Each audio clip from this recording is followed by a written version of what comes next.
G'day guys, how you going? Hope you are well. Small apologies to not having something out a little bit quicker. I generally like match reviews. I like to get them out 24 hours at the latest.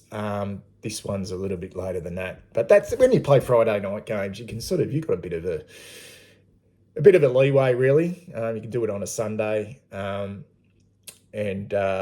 yeah, I've got a small window today. I was tied up yesterday, so I had no time at all. But I oh, geez, it's and I want to talk positively about this performance. I don't want to. I mean, I will. There will be some try and be constructive criticism, but it was a stark contrast, wasn't it, to what we sort of dished up in that sort of bit of a scratch match against St Kilda the week before, and we saw St Kilda yesterday against Port Adelaide. They were putrid. So I don't know how much we want to read into that performance by us.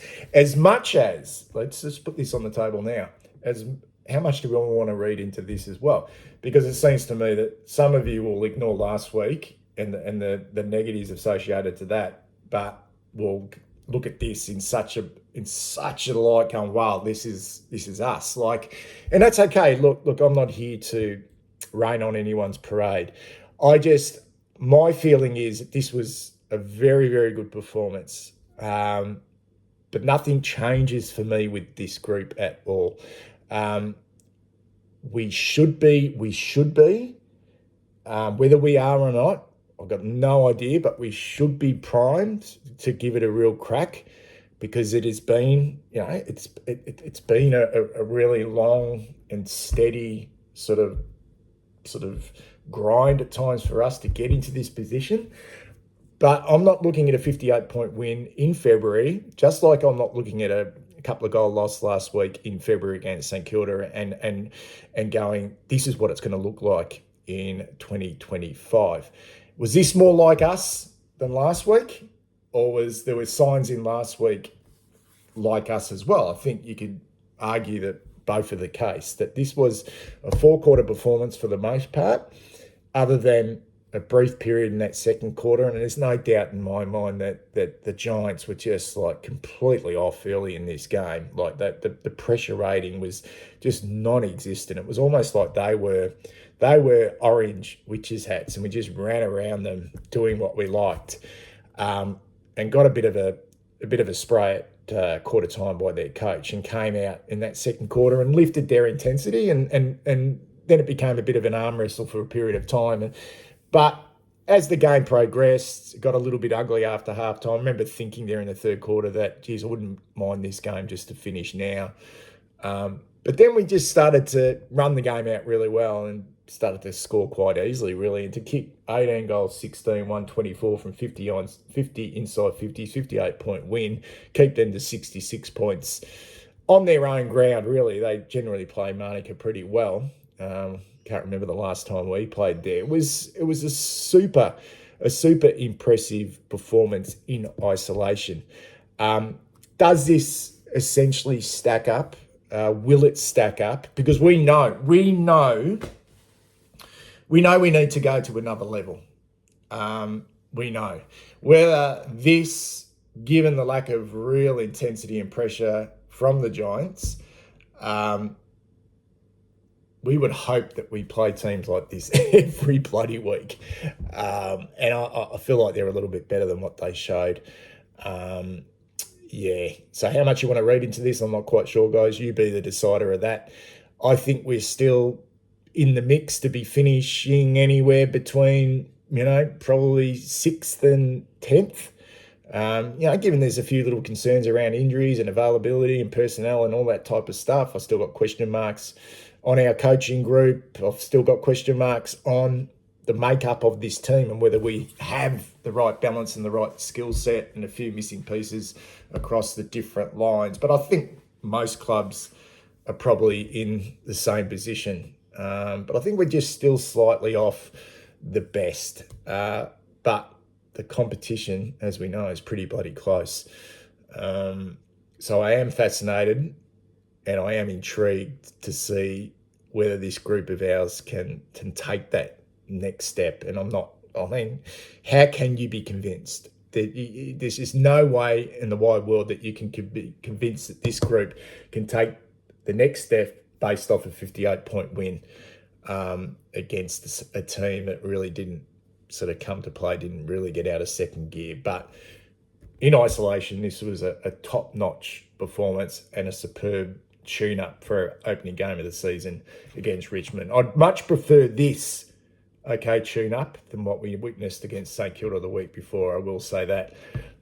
Let me go through each player because I thought the connectedness between each lines was really impressive.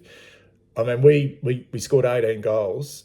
18 goals from 50-odd inside 50s, pretty bloody efficient. That's 34 scoring shots with a makeshift forward line, like tall forward line. No Charlie, Harry went off at quarter time. But still, midfielders kicked goals, got them from different avenues. There was some blokes who really emerged in this game, younger players that we want to see take the next step.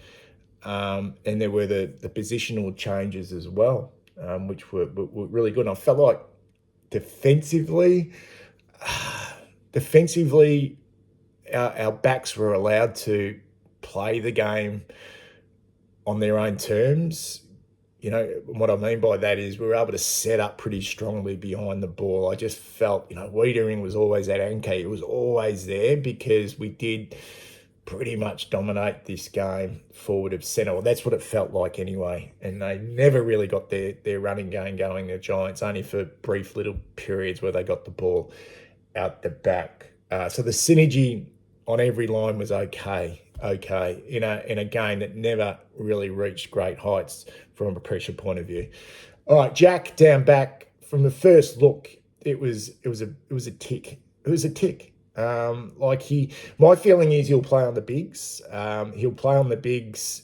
I think his age, and he's a smart footballer. I think he'll fit seamlessly into a defensive role. I really do. He's a very disciplined player. And he's a desperate player. He's got that Silvani trait in him. We've seen that when he played as a forward. But I feel like he will be locked down to start with. So he'll play on the bigger types, whether it was a Hogan or an Aaron Cadman. At times he'll get outmarked just because he's a little bit smaller, but he is desperate. And he's a good ball user. Like, he will take on that kick through the middle of the ground, that really sort of that kick. If he's able to intercept, he will take that kick on, and he hits targets. He's actually a really good field kick, Jack Silvani. I think it was a good first up look at Jack Silvani, and also based on the fact that he hasn't played football for over 12 months as well. Looks safe. Maybe it's just a sort of like I don't know. It's a Silvani thing that, having a Silvani in the back line who is desperate, it just felt safer. It felt a little bit more composed, and he's desperate. He'll lunge and he'll scrag and he'll do everything for the team. I liked it. He looked free. He doesn't have the burden of being that forward and being the bloke that is probably playing a little bit starvation at times. I think he's gonna really enjoy being back down there. I liked it. I really did. I'm really interested to see how that can evolve. Get his intercept game going, because he can. I think he can mark the ball, and he is a good kick. Cowan continues just to cement his spot as that sort of medium-sized running defender. A lot of clubs have got these types of players. He's got the physique and the build and the speed and the power, which some mightn't have. I'd like to see his game really evolved into the attacking player that was probably brought to the club. He's strong and he's showing really good signs, but we need that type of player to really take the game on, really take it on. I think he can do it. Haven't necessarily seen it yet, but from cementing his spot in the team as a young defender, he continues to take, some small strides moving forward. Thought it was an ordinary game by Jesse Motlop. I think small forwards are going to have those types of games where it just doesn't fall their way. I mean, he's only had 7 touches, got a goal right at the end. There's a couple of times where he could have given it off. Felt like he was a little bit, I don't want to say selfish, but there was one in the third quarter, I think it was, where he got caught. And he had Lucas Camporelli on the outside. I was watching the game with my son, and he said, "Oh, I didn't see him, Dad. He didn't see him." And I thought, nah, I reckon he did see him, and he just decided to take it on. And maybe he was just trying to work his way into the game, but he got caught. I think they kicked the goal from that. It was just probably a poor performance, and it was probably his performance sort of flown under the radar a little bit, given how well the team played. And when you play like that, you're not necessarily looking at individuals, because everything seemed to sort of click from a team point of view, and you win by that type of margin. There were other blokes who stepped up and hit the scoreboard. I think, given the lack of pressure, we saw a lot better ball use by Ollie Hollins. I think his kicking was I think it was okay. I think there's always going to be that question mark with that running half back, that they need to hit targets consistently. I think the impressive thing for me with Ollie Hollins is, 1, he can find the ball. 2, they look for him and he's confident, like he wants the ball in his hands. And 3, when everyone was looking a little bit tight at the end of that game, he didn't. He was the one player that was just running and running and running. He is a machine. He is an absolute running machine, which is going to be bloody important in close games, in tight, close games, when everyone's like just absolutely fucking rooted. I'll guarantee you that this bloke will be the one who will continue to run. We used to see it in Sam Walsh a lot. We're going to see it in Ollie Hollins as well. They'll persevere with him down back. We're going to see mistakes. We're going to see turnovers. We're going to see him make some poor decisions, but he from a bloke that can just keep going and going and going, like he's first rate in that part of the game. Cherries couldn't ask for much more in 2 practice games from Ed and Chera. Feel like he can and will take his game to another level if his body stays sound, really workmanlike through the middle of the ground, nice and clean, use the ball quite well. Is it dynamic enough with him and Hewitt and Cripper in there? They're bloody tough and hard on the inside. We need one of those to really be damaging. Can it be him? Have we necessarily seen that in 2 practice games? I don't think we will. I think the only thing I was looking for from Adam Chera was to find a little bit of form and to get through unscathed, and he's done that. I think it was a massive positive. I like what I'm seeing from Zach Williams, just because his body looks so good. And I don't feel like Kemp is that hybrid forward. I think Kemp's a marking forward, even if Charlie and we decide to play Kemp as that marking forward, and we play Harry, Charlie, and Kemp. I feel Williams is more hybrid than small, which makes him really damaging, because he is relatively good in the air and he is quick and good at ground level. And he's not the typical hybrid player, but that's the way he plays. I think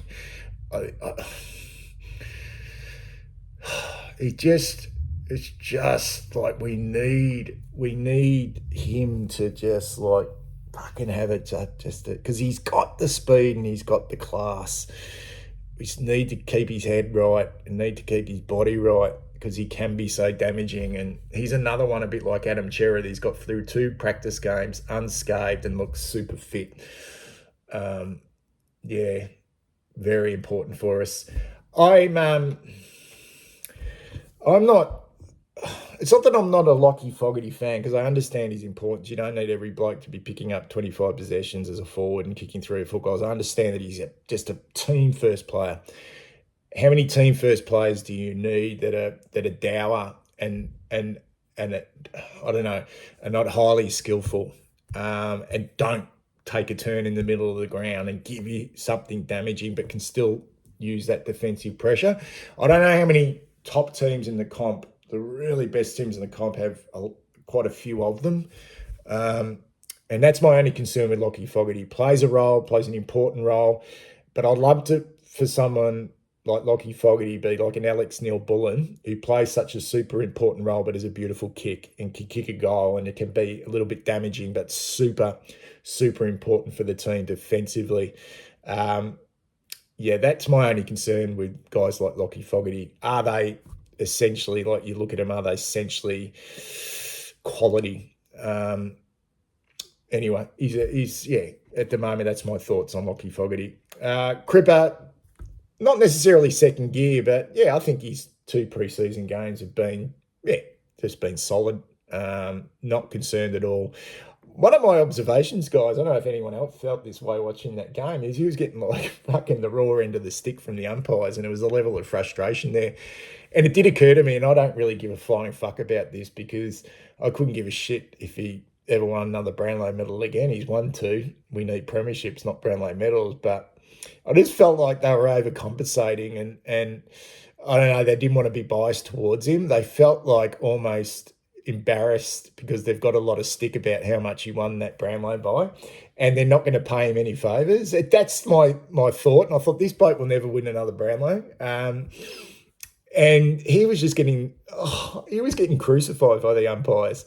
Every time he went to ground, every time he tried to tackle someone, he was getting pinged or whatever it may be. I don't know how many free kicks were against him or he gave away, but they definitely over umpired against Patrick Cripps on Friday night. And there was just a level of frustration with Cripper in that regards. Harry only played the first quarter but looked on.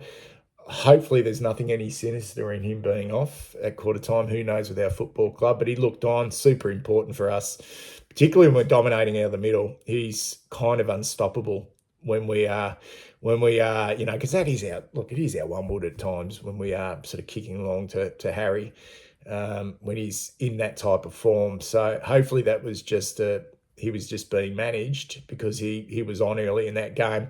The same with Mitch McGovern. Like, he looks super fit, the best we've ever seen him, and that mark he took and his ball use and we want to free him up. And this is why Jack, I think, and Haynes are going to be super important, because we want to free Mitch McGovern up. He can play on that sort of smaller type forward, and he can use his intercept game. Was that just a jarred ankle? You want to believe the club. It looked like a hammy. I'm thinking, when he did that, I just thought to myself, put a bloody fork in him. Give the game away, mate. Because if that was a hammy, that, given his history, that would have been a 10-weeker. That would have been a 10-weeker. So hopefully it is just a jarred ankle. But he clutched really high, really up high. And it was just like, oh, fuck, another one. But yeah, it was a jarred ankle. Apparently he's had scans. De Koning did what he liked. For some reason, Kieran Briggs didn't play. So he just ran around like Tom De Koning can do at ground level and acted as another midfielder and just looks in ripping nick. But they were really, I don't know if Max Gorn was trolling guys, like sort of during the week, saying he's a generational talent and will be the best ruckman in the competition, blah, blah, blah. I mean, he's 26 years of age, turning 27, so it's not like he's a youngster. He's in the prime, really, for a ruckman, but they were big comments. And he kind of played like that, didn't he, against Lockie Keith, who's not a ruckman. So he did have it his own way, but just super important for us at ground level, that ruckman that can follow up. And it was him really in that first quarter that sort of got us going with that. And I can see him actually doing that against quality ruckman as well. That's the type of player he is once the ball hits the ground. But yeah, he was good. Terrible game by Blake Acres. Like, just kicked the ball out in the full about 5 times. I hope that was just pure rust. I'm not quite sure what was going on there, but that was like as bad a game as I've seen him play since that period we had back in 2023 where we went through that really bad patch and everyone was playing poorly, including Blake Acres. He couldn't hit the side of a barn with his kicking, but that was a shocking game. That was terrible. Like his game on Friday, he'd be leaving that going, fuck, glad I got that one out of the way. That was, yeah. I mean, I know he's not a great kick, but I really kicked the ball out in the full about 4 or 5 times, having snaps for goals. My man Orazio, special sauce. And I will say I'm not going to sort of back away from it now. I've had to crack at him, and not necessarily when we recruited him, but just didn't fire a shot last year, only in little bits and pieces, and had a bit of fun with his exit meeting stuff. But I will say that when I went into the open training session, both open training sessions, I did make a point. So go back through. I did make a point to say that he is just running on top of the ground. Oh, the second open training session, not the first one. The first one, he did some run-throughs by himself. But the second one, he was just jumping, spring, fast, light on his feet, getting involved. We are dying for the creative high half forward who's got speed. Simple as that. And in that game, he was kind of unstoppable, like a very difficult matchup. Orazio Fantasia, because he gets up the ground and then gets back with his speed and his ball use. And yeah, I mean, this is about keeping that body fresh and getting him right. But all the indications are that if that's the type of output that first half that we're going to get consistently throughout the season, that is a massive plus for us, because that is like kind of for me the missing little pieces, those creative high half forwards who complement a slow and sluggish midfield. And that's not necessarily nothing against our midfield, because they are so workmanlike. They do such hard grunt work. But when you get those quick, dangerous blokes who get up the ground and get back really quickly and then use the ball well, they're the players that complement the deficiencies that you have with your football team. So it's a big plus for me what Orazio Fantasia done in the first practice game against the Saints and in this game as well. I can kind of get it, what people are saying about Sam Docherty at the moment, that he should not have played in that last game last year in that final. That's on him, and it's also on the club. I feel like that was so way off the mark that it's now like, I don't know. He's 12 months out of the game, rusty, but I think there's a slight reaction to say that he's finished, he's cooked, he's not in our best 23. Right now, I would not have a problem if he doesn't play against Richmond in the opening game of the season. I feel like he would be the sub, given his experience. Let him come on, let him play a variety of different roles. I can understand also the fact that where is his best position at the moment, because I don't feel like they're going to put him down back. He's a little bit slow now. I don't feel like he adds much to our midfield. I don't feel like he could add much to our forward line as well. So where do you play him other than potentially at the moment until he finds his groove? But it is a slight concern that he is the sub, because he has got the experience, and in a close game, he could come on. And have a bit of an impact because he's such an experienced footballer. But so I get it. I get the concern around Sam Docherty at the moment, but I'm not writing him off at all. Brody Kemp.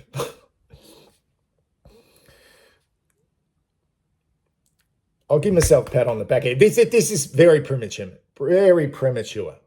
But 2 years ago, I put together a video, and it's there. It's got a volcano.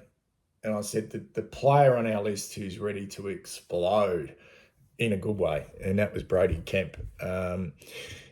And I don't think he's ever going to become an A-grader, and that was my thought at the time. I don't think he's that good to become an A-grader, but for the position he plays and the position we want him to play, it's sort of kind of like if he can keep that type of impact up. And this is not about kicking 5 or 6 goals or 3 or 4 goals every game. He might only kick 1 or 2 goals a game, or some days he mightn't kick a goal. But the importance of that type of player in your football team, that third marking forward who is mobile. I'd like to see him get better a little bit below his knees.